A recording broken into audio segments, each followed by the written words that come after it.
రాష్ట్రాల్లో పరిచయం అవసరం లేనటువంటి పేరు వంగవీటి మోహన్ రంగా గారు.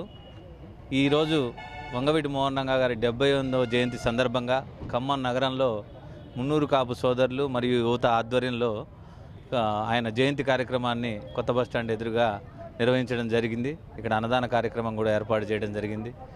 ఈరోజు తెలుగు రాష్ట్రాల్లోనే అత్యంత బలమైన సామాజిక వర్గంగా ఉన్నటువంటి మున్నూరు కాపు సోదరులందరికీ కూడా కులదైవం లాంటి వంగవీటి మోహన్ రంగా గారి విగ్రహం ఖమ్మంలో కూడా ప్రతిష్ఠింపజేయాలని చెప్పేసి మా తరపున అధికార కాంగ్రెస్ పార్టీ తరపున కూడా మేము మంత్రుల్ని కోరటం జరుగుతుంది.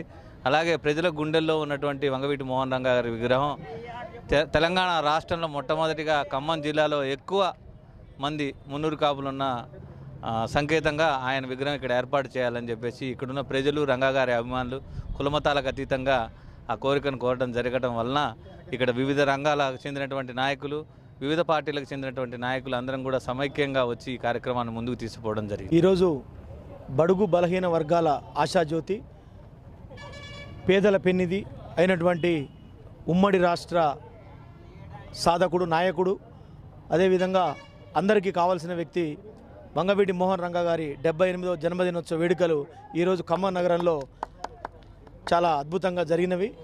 దీనికి అందరూ కూడా బడుగు బలహీన వర్గాలు, బీసీలు, ఎస్సీలు, ఎస్టీలు, మైనార్టీలు అందరూ కూడా వారికి జోహార్లు అర్పించారు.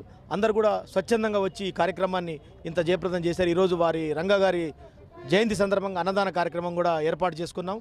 అదేవిధంగా రాబోయే రోజుల్లో ఖమ్మం నగరంలో కూడా అందరికి కావాల్సిన వ్యక్తి, అందరి కోసం పోరాడినటువంటి వ్యక్తి కాబట్టి వారి యొక్క విగ్రహాన్ని ఖమ్మంలో ఏర్పాటు చేయవలసిందిగా రాష్ట్ర ప్రభుత్వాన్ని కూడా మేము కోరుతున్నాం.